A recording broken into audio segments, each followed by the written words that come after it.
Morning, Rutgers PAMA students. This is lecture 2 of 2 for today. Here we're discussing the market approach to business ethics. This is a long-term view to change in ethics or to ethical change. It's different than corporate social responsibility. Corporate social responsibility is looking at ethical challenges and seeing if we can address those challenges now. Whereas the market approach to business ethics is a very long-term view. It comes out of laissez-faire economics, comes out of the Chicago School. It's really trying to look at how will the market address the need for social change. And at the core, it really says that social change will be addressed by corporations when in fact there's a need or a want from the broadest of society and the company can make a profit from it. So when there's something, a real need, the market will address that need. So in order to start thinking about the market approach, I'm going to ask you a few questions with respect to markets humanity. I'm going to try to ask you to think inwardly about your experiences in the market, and then I'll unpack this approach. The second approach I'm going to talk about is the market failure approach to business ethics, which is a new idea. Comes from a gentleman by the name of Heath. I provided you his reading, and I will try my best to unpack that and explain it. So if you get a chance, take a look at Professor Desjardins' video on the market approach. The URL to his video is below. I won't spend time looking at that today, but I think it's a pretty good short summary of business ethics at its most general level. So the first question I want to ask you relates to humanity. Is capitalism and the market humane? All right, so just think about that. Turn this off for a second. Ask yourself, based upon your experience and what you've seen, is it humane? And then come back after a few minutes.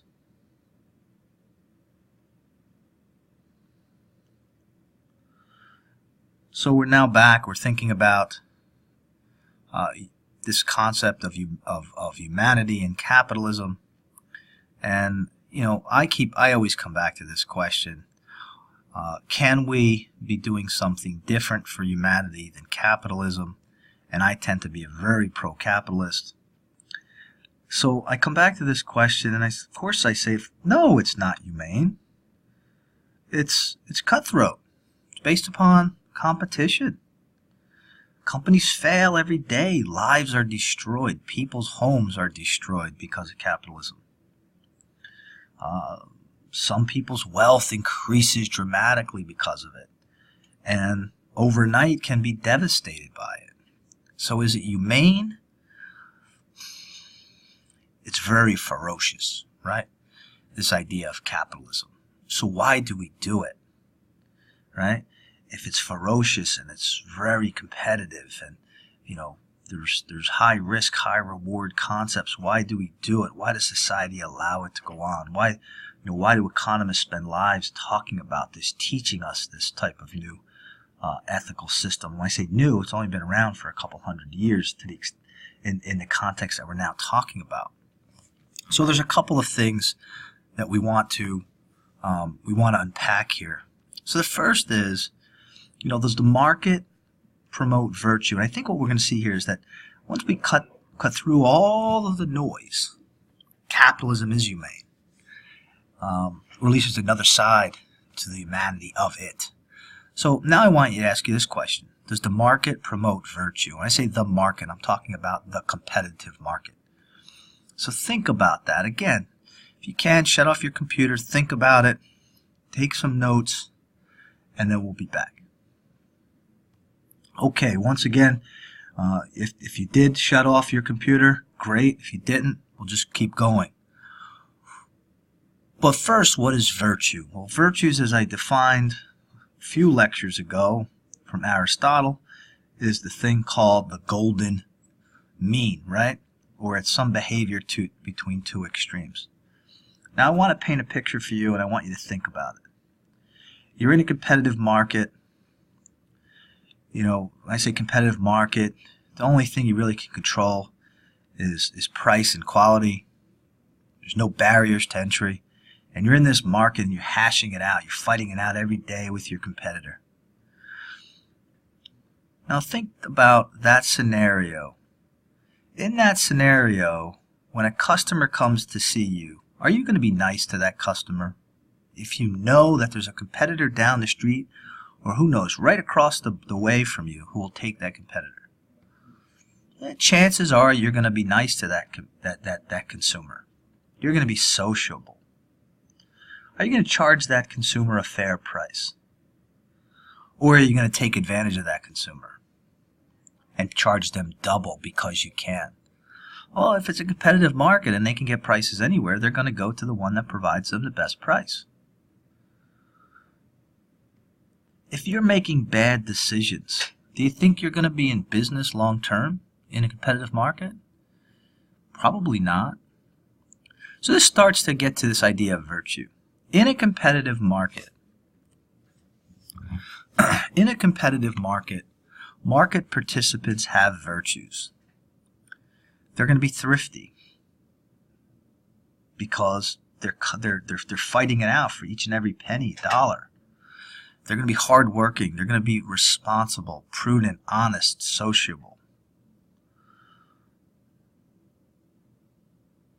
Now, when we move away from a competitive market, such as a monopoly market, and I have only one provider of a good or service, do they have to work hard? Yeah, they could. They don't have to. Do they have to be responsible? They could. They don't have to be. Are they going to be prudent?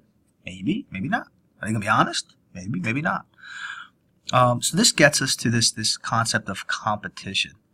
In a competitive market, I'm going to argue, and others have argued, that people tend to become more ethical because they are driving or they are pushing for greater virtues. It's when you're in a non-competitive market that ethics go away. And I'm going to make the claim that as we move from a competitive market to an oligopolistic market where there's only a few competitors, perhaps we're moving away from virtues.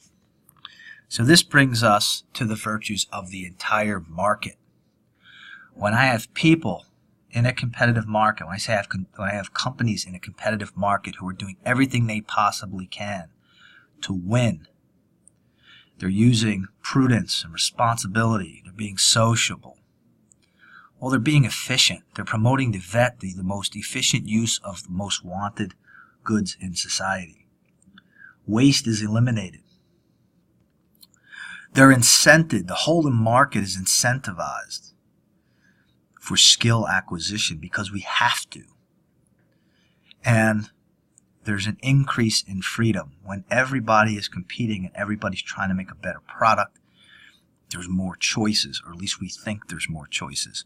So at the heart of this market approach to business ethics, we're suggesting in a competitive market, I'm going to continue to say competitive. If you're taking notes, underline that note, highlight it, competitive.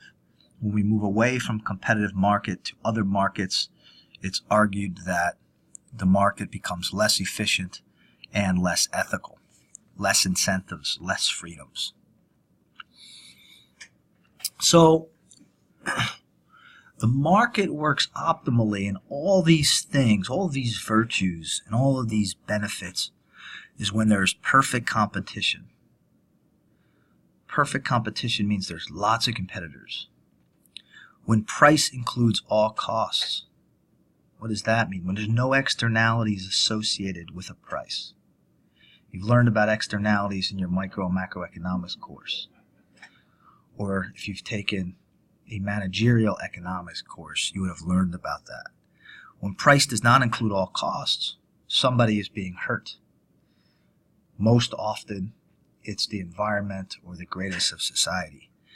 And when an information is equal between all parties, when both sides, consumer and producer, have the same amount of information, that is when the market works most optimally, hence when it's the most ethical.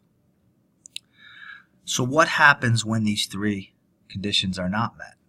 Well, when we're not operating in a purely competitive market, we can be operating in an oligopoly or monopolistic or a monopoly market. Monopoly, let's just use that. I'm not going to go through every single market structure, but in a monopoly market, there's going to be no efficiency, there's going to be no incentive, there's going to be no freedom. You're going to pay higher prices. It's going to remove remove thrift, remove hard work, responsibility, right? So in a monopoly market, clearly that market is going to be the most unethical. When price does not include all costs, good one here, I could call this air pollution, or I can call this cancer, right? Where somebody is selling something for a price much lower than what they should be, and more people are buying it. So I'll take, for instance, let's call this cigarettes. Let's call this cigarettes in the 1970s. In the 1970s, companies were selling cigarettes for 25 cents a pack. Everybody was buying those cigarettes. So 25 cents a pack, people were buying those cigarettes in greater quantities. But what we were not factoring into that price was all of the pain, all of the cancer, all of the sickness that was going to come from those cigarettes. What they really should have been doing is they should have been charging a higher price to factor in all of those social problems that they should pay for, and quantity should go back. So when price does not include all costs, we're in an unethical market as well. I'm not going to walk you through this example just because it's very hard to do in an online setting, but let me give you an easier example. Assume for a second that I am buying, or I want to buy, life insurance. Better still, assume for a second I get a call from somebody who's selling me life insurance. Assume it's one of you. You want to sell me life insurance, and you call me up and you say, Professor Young, do you need life insurance? And I say to you, I don't need it now. Come back in a few years. What am I implying there? I know implying there is I'm healthy. I don't need life insurance. I'm not dying. But now let's assume that we haven't talked for a week, and I go to the doctor, and the doctor tells me I have terminal cancer and I'm going to die in 6 months. What's the first thing I do? I call you up. I need life insurance now. I'll take $1 million policy. Well, now think about that. Who has more information, you or me? Reality is I have more information than you. The consumer has more information than the seller. Is that market going to last long term? Right? What I mean by that is, if only people that are buying life insurance when they need it, if that's the reality, do you think the life insurance market will last? The answer is of course not. It's going to explode. It's going to implode, because you can't just pay. The genesis of the model is you can't just pay for people who are dying. You also have to pay for people who are going to live longer than what's expected. So that market would potentially be unethical. You can also look at it when a seller has more information than a consumer, such as selling a used automobile. You know, you go into an automobile shop and you want to buy a car. Who has more information, you or the seller? Well, unless you're going to bring a mechanic out to look at the car, most often the seller has more information than you. And in the 1970s, 1980s, that was a real problem. We had lots of secondhand car dealers, selling cars that you would drive off the lot, they would break down, and you couldn't get your money back. They were called lemons. And the government created a lemon law to help address that, because that market was going to go away if in fact we continued to have bad actors that were selling poor cars or bad cars. So in both situations, when one party has more information or substantially more information than the other party, the market will probably be unethical. So what's the solution? For all three of these problems, government intervention is typically the short-term solution. We can have antitrust actions or policy for monopolies. We have increased taxes or regulatory change for negative externalities when price does not include all costs. We can also have penalties. And then third, we have mandatory disclosures. In each of these situations, the government gets involved. Now, the market approach people say, we don't like government regulation, and that in the long term, all of this will fix itself, and that's probably true. In the long term, a monopoly probably won't survive. Someone will come up with the next best widget. But how long is that going to take? 3 months, 6 months, a year, 2 years, who knows? With respect to negative externalities, at some point we're going to find out that smoking kills, and we're going to stop smoking. But in the meantime, there's going to be carnage of dead people on the side of the road because of it. But in the long term, we're going to learn from it. And then third, mandatory disclosures, we're going to learn from the fact that sometimes one party has more information than the other. And ultimately, the market will fail. In all these situations, the market will fail. But it's also important to understand, underlying the premise of the market approach is the basic idea of the free market, which is over time we learn, we get better, we improve, we as society improve. And we can't improve unless there's risk. So then what's the market approach? The market approach is saying that in the long term, all three of these ethical failures would have been solved. And some of them have been solved. Take, for instance, the used automobile market. Government came in and established the lemon law. But even if they didn't establish the lemon law, the U.S., particularly in the U.S., we have new services that address these failures, such as Carfax or some of the other car companies that provide you, a history of the company. Right? Even if the lemon law didn't exist, most likely, or I can make an argument that those products and services probably would have came to market anyway. And the point is that people are willing to pay now for these additional services to buy a used automobile. So once again, what's happening? The market will solve problems that are needed to be solved, and when people are willing to pay for it. It's just important to note that this is a very long-term solution. And to borrow from John Maynard Keynes, he says, in the long run, we're all dead. With respect to real problems like smoking or some others that have real health harms, that may be true. So in the short term, what happens? People are being taken advantage of. There's government intervention. I'm not going to walk through these, but there's government intervention. The government intervention, many market people would suggest, does not help you. Well, maybe I will go through this. For instance, in New Jersey, during the most recent superstorm, the Superstorm Sandy, Governor Chris Christie came to the market and came out and said that gas stations can no longer raise prices, despite the fact that the market price went up for gasoline. So the market price went to this equilibrium. Chris Christie said, no, there has to be a ceiling. So what occurred here?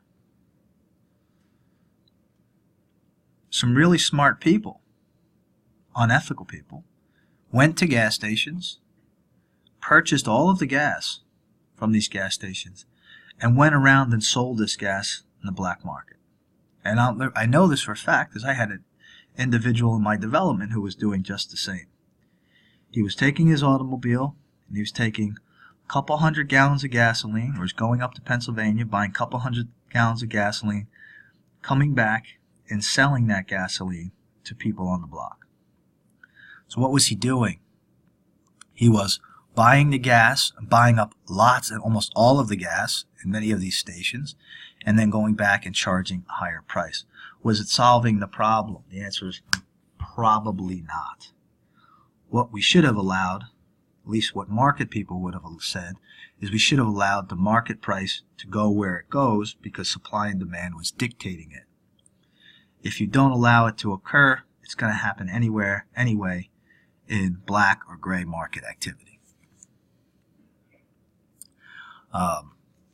Other markets, you've seen these graphs before, where the government comes in and puts a ceiling on prices. We've looked at government intervention in the wheat market, or the agricultural industry, where the market price is much lower and the government came in and put a higher price on something. We also know that when the price is higher than the market dictates, people will make more, people will buy less, there'll be excess supply or surplus, which will ultimately create, in most capacities, ultimately create a surplus, which actually goes bad and is destroyed nonetheless. So it creates also unethical behavior. So I guess in the long run, the market approach people are saying, life sucks. Problems will occur. There's not much we can do about it other than suck it up, learn from it, and grow from it. Yeah, and in the short term, it's going to hurt. But you can't fix it because the government's only going to screw it up anyway. So therefore, let us become more prudent, better citizens, deal with the pain, learn, and grow. That's pretty much the entire market approach. Let the market dictate ethics.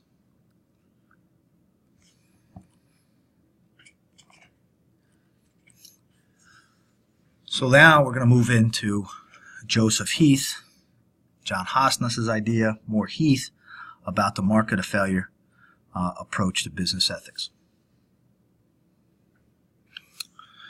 Okay, so we're now into the market failure approach. Now I'm going to warn you that this is probably the most complicated of all the concepts we've discussed. So pay attention to this. Make sure you do the reading.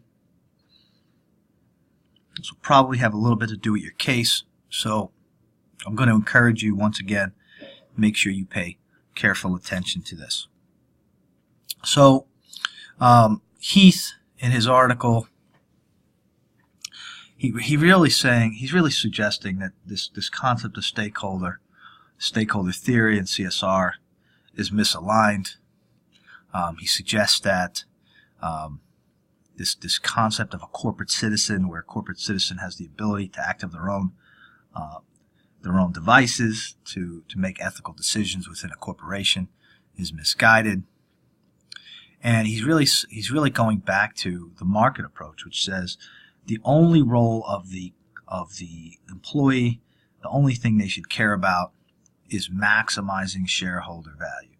They shouldn't focus on stakeholder theory. The only stakeholder they should care about is the shareholder.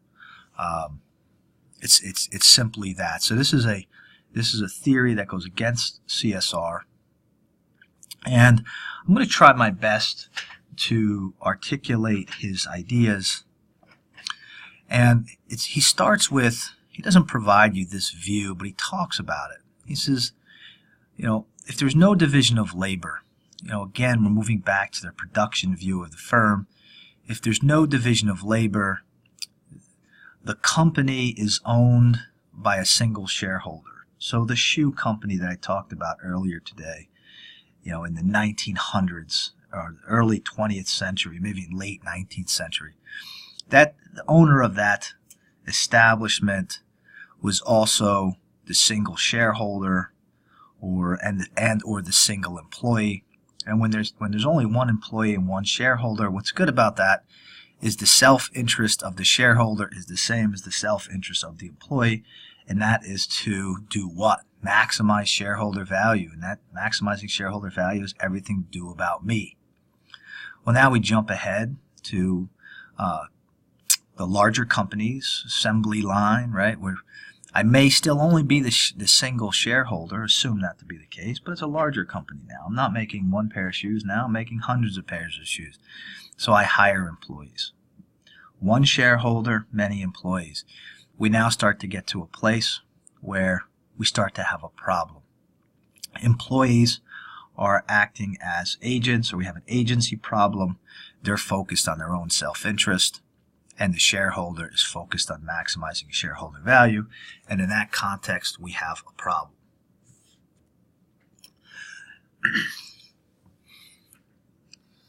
We jump ahead to even further, where not only are we focused just on the employees, but now there's other stakeholders, and other stakeholders are focused on their own self-interest. And when I have stakeholders aligned with their self-interest, employees aligned with their self-interest, obviously they're not aligned with the shareholders' interest, or they could not be aligned with it. They potentially cannot be aligned with the shareholders' interest. So what's he really saying here? He's saying, look, this creates a misalignment of incentives. And although it may sound, at least when I first read it, sounded a little bit old and stodgy. He says, profit maximization is really one simple thing, or shareholder value is really one simple thing. The employee should be aligned and care only about the stakeholder, and there should be some ethic to support that. Now I want to make sure I highlight this again. Heath is looking for an ethic or an ethical concept to support his premise that employees should care only about maximizing shareholder value in a competitive market. Again, competitive market, highlighted, underlined. And he starts his analysis by looking at the way a physician is aligned with their patients. Physicians have an obligation to provide the best care to their patients, and they're not allowed to let self-interest creep in. Well, in this situation, the physician is the employee and the patient is the shareholder. You cannot do anything unless it helps me. You cannot go to a doctor to get a knee operation and they decide that they're going to take both of your legs off because they want to make more money. Obviously, we all identify that as unethical. So you can't make more money as a physician because it maximizes your own self-interest. Obviously, that sounds unethical, and it is unethical. Hence, it's also unethical for an employee to try to seek their own advantage or their own self-interest because it takes away from the shareholder. So he says, managers are like doctors. They have an obligation to provide the best decision-making to shareholders so that the shareholders get the greatest increase. And therefore, managers should not engage in self-interested behavior such as caring for other stakeholders. But he looks at this and he says, maybe there's a problem here. He says, improving a patient's health throughout history, improving a patient's health like a doctor does, has always been ethical. It's hard to find some historical documents that says taking care of a patient is unethical. But nowhere do we ever find literature that says making a profit is ethical. Well, it's part of CSR, it's right, part of the four-part definition. But making a profit for the simple notion that that's ethical, never do we discuss it. Now, he's not saying that making a profit is unethical. That's not what he's saying. But he's suggesting that we've never said making a profit is ethical or it's something we're always seeking because it's more ethical than not. So he says, you know what, maybe this concept of the doctor medical analogy is incorrect. He said, so let's throw that one out. He then comes to the law analogy. And maybe the way a manager should be aligned with their shareholders is the same way that a lawyer is aligned with their clients.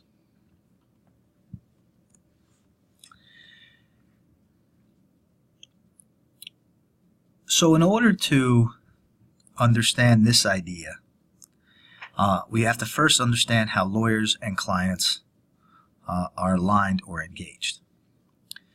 In the United States, once engaged, a lawyer has the duty to ensure they provide the best services to you. Now I'm talking particularly about criminal or trials. I'm not talking about if you hire an attorney to help you close on a house or a condominium. That's not what I'm talking about. Here we're talking about, let's assume, criminal activity, right? Even if you find out that a client is guilty, after you hired that person, you cannot fire them. And in my class where we're together, I typically take a student or so, and we have a little fun. I typically assume that one of my students was arrested, and they were arrested for alleged murder of their girlfriend or boyfriend. And I asked the student, did you do it? And they say no. And I'm the attorney, so I said, okay, I'll take your case.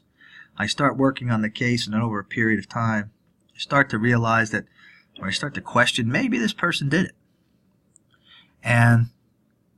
Or maybe they didn't do it, but I'm starting to feel like they did it. And I'm not sure if I can get them off of the case. I'm not sure if I can actually have a successful case. So I decide I'm going to fire that person. All right? I'm no longer going to represent that person. And I'm in a small community, and that person, who I'm not sure if they did it or not, just seems like they didn't do it, or it seems like they did it. It seems like they killed their girlfriend or their boyfriend. They go try to find other counsel. And after a few months with me, they find out that I fired the client. Most attorneys are not going to want to take the case. And in that situation, there's going to be a lack of justice. So we create this ethic in the U.S. where regardless if you know your client did it or not, once engaged, you cannot fire that client. I mean, there are ways to fire them, but for the most part, you cannot fire them because you do not want to represent them. So therefore, in the U.S., representing someone you know is guilty, you know they did it, yet they're pleading that they're not guilty, you can no longer make an argument that, or you cannot fire that client for that. You have to defend that client as best you possibly can, even though you know they are guilty. Now, for most of us, quickly we say, well, that's unethical. I'm now lying. I'm representing a liar. There's some ugly downsides to this.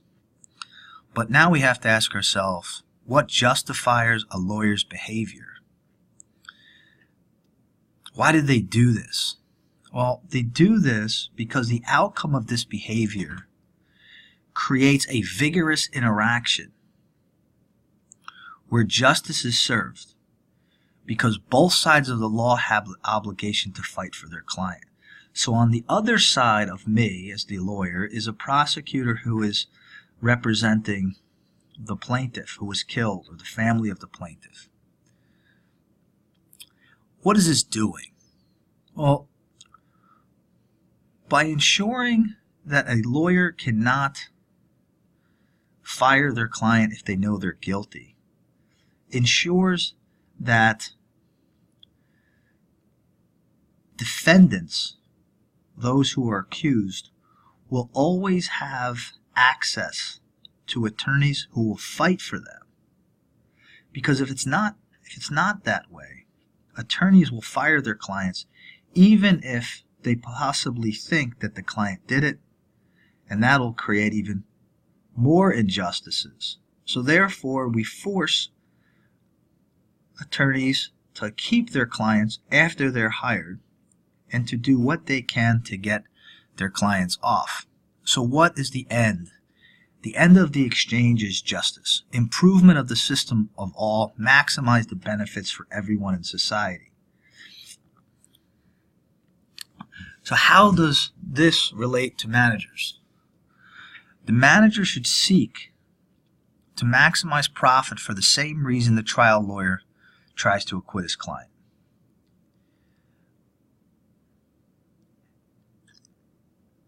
Where moralizing the profit motive is comparable to attacking lawyers.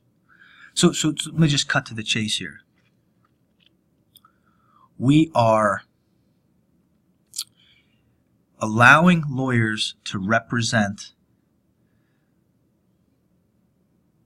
clients who we know are guilty because in the long scheme of things, it maximizes justice. We're saying that employees should be aligned with shareholders, even though the shareholder may be asking or doing the wrong thing, may not be the greatest ethical person. We're making sure that they do everything they can for the success of that shareholder, because that shareholder has a company that's in a competitive market that is doing everything that they possibly can to make sure that competition remains. And when competition remains, all of those virtues that I talked early on remain. So although there may be one individual actor or a few individual actors who are bad, the ultimate goal is maximizing the benefits for all in society, or for the greatest number. It's a utilitarian premise, as you remember from the very first week. It's based upon utilitarian logic. So, defending the guilty creates an efficient legal system that's ethical. Maximizing shareholder value, not increasing profit, maximizing shareholder value creates an efficient capitalist system, which is ethical. Making a profit is not ethical. So once again, maximizing shareholder value in a competitive market creates an efficient capitalist system, drops price, increases virtue, which is ethical. So what do we worry about? We have to make sure, and some of these things I'm going to gloss over for you guys, is that we have to make sure that markets do not fail. That's what Heath is suggesting. And we need to make sure that there's competitive markets. So in order to get these benefits, these virtues of the market and the virtues of the market participants, we have to make sure that the markets do not fail, and we make sure we do that by doing these 6 things. Now these are a little bit different than the market approach people. One, we're saying we got to minimalize, you as the executive have to minimalize negative externalities. You have to remove it. Don't let the market figure out long term. You have to do that. You only compete through price and quality. And what does that mean? That means you cannot, goes to number 4, you cannot create barriers to entry. Patents, copyrights, anything that keeps other people from competing with you have to go away. You have to reduce information asymmetries. You've got to make sure that both sides of the exchange have approximately equal information. You cannot remove competitors by any other means, or by means other than through quality and price. And you cannot oppose regulations that correct market failures. So it's a little bit different than the market approach people. The market approach people are saying, no, you can create barriers, and you can erect barriers, and you should put up, barriers to entry, and you should be a phenomenal strategist, and your goal is to remove as much competition as you possibly can because you want to win. And then in the long run, if you're not prudent, somebody else will come to the market and create something different. Well, the problem here with Heath is that is a very, very long-term approach. Sometimes it encourages bad behavior, where here, if you really want to create an efficient capitalist system using some sort of market approach, don't focus on the markets, don't focus on the market just competing, but focus on ensuring that the market does not fail. And the way the market does not fail is by adopting these 6 principles. So that has now taken you through the market approach and the market failure approach to ethics. We also discussed today corporate social responsibility. What I am not going to go over, just because we are definitely over time for your 8 hours, is I asked you to read and watch Dr. Satz. I also asked you to look at a couple other videos on unethical markets. I also asked you to watch a couple of videos from Michael Porter. I'm going to continue to ask you to watch those. I'm not going to necessarily take you through them in a lecture, but it is information that you should know. So a note for next week. You got one more set of readings, which I will be sending to you this afternoon. I will be posting them on Blackboard. They will be PDFs. Next week, we will also focus on professional responsibility. And this week, I will be sending you your case. Your cases are going to be due, as explained in the syllabus, by next weekend. So I'm going to try to get you the case today, at the latest tomorrow, so that you have a week to answer the questions. These are to be worked on individually. This is a business ethics course, so I'm going to hope that you do not do anything other than what I ask, which is do not share your answers with others. This is based upon your own efforts. I am giving you a week to do it for this only because I'm being kind and nice here, and not because I'm expecting you to share your information with others. I will be getting back to you also on how to hand that information in, but I will try to have all of this for you by tomorrow, and the last lecture will be up by next Saturday. That's all for now. Be back soon.